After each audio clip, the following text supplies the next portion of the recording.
Hey DMV, this is No Rules Cooking Recipes, about to deliver these fabulous deviled eggs. First things first. So basically I placed the eggs in a pan of water and I basically let it boil. It's been about 15 minutes as you see from the timer. So what I'm going to do next is put a plate on top of the eggs and just basically let them steam. I'm going to turn the stove off and pretty much that's it, you guys. In about 15 minutes they'll be done.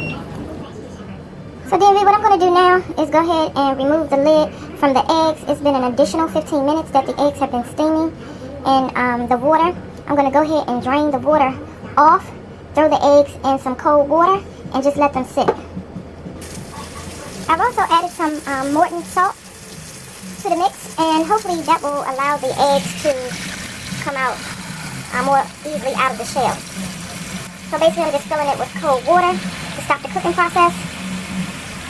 I'll let it sit for another 10 minutes, and then I'll go ahead and shell them. And we're going to make deviled eggs. So I basically just shake the eggs up. I poured the water off, and I'm just shaking them up so that I can go ahead and peel them. And so basically I just filled the pan up with water again, just to make it easier for the shells to come off.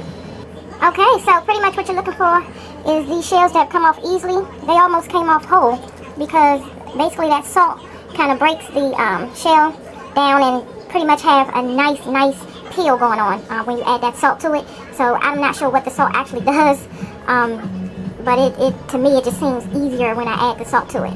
And this is pretty much how they came out, and basically just plated this eggs with some, or lined it with some wax paper on a plate, and basically I'm going to go ahead and cut through it so you guys can see how it looks on the inside, and then I'm going to go ahead and make my deviled egg. And there you go, a perfect egg. Well, I guess to me these are perfect eggs, but as you see there are no grains around the yolk of the egg. They basically cook perfectly when you do it like how I did it. Basically you just put them in a pan, let them boil, bring them up to a boil, and that's 15 minutes. Cut the stove off, put the plate over top, or lid over top of the pan, let them steam for the next 15 minutes, and that's how I basically get the perfect boiled egg. So how I basically take the egg out is, you see how I just pull this like that?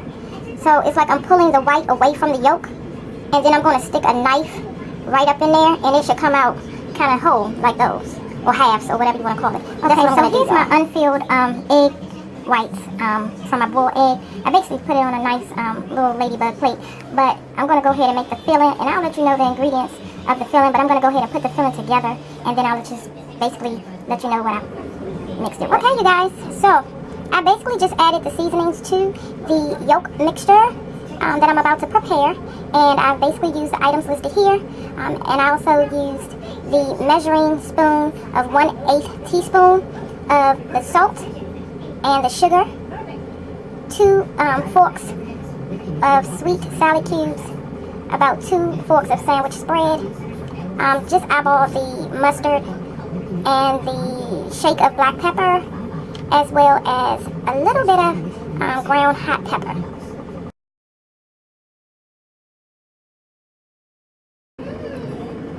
So basically as I mix, I just pull a little bit of the ingredients at a time, just to make sure that I have enough egg yolk to support the recipe.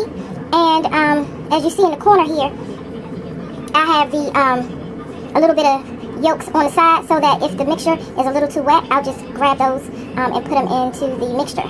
So pretty much that's how I do it, and I'll basically taste it and see if I need to add any additional seasonings.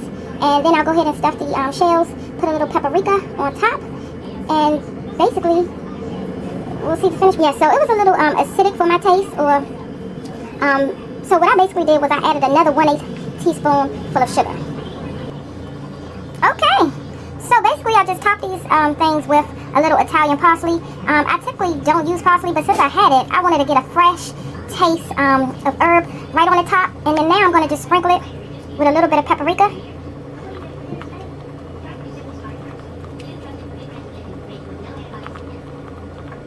And just use it liberally, however you want to taste paprika on it. And I'm basically done, you guys. this recipe came from my mom. She basically taught me how to put this thing together. And there you go. All done. Deviled eggs, a little bit of Italian parsley and paprika on the top. We're done. Okay, so these eggs are going pretty fast. My daughter keeps walking by because she loves them. And basically, you guys, you can just taste, you know, those crunchy, sweet cubes. You definitely taste the mustard. You have the tanginess of mustard and sugar mixed together. You just taste pretty much every ingredient, but they all kind of just meld together. And then just to top it all off, that paprika and that fresh Italian parsley, it's just basically delicious, y'all. Nice and creamy. You'll love these deviled eggs. Go ahead and try them and let me know how they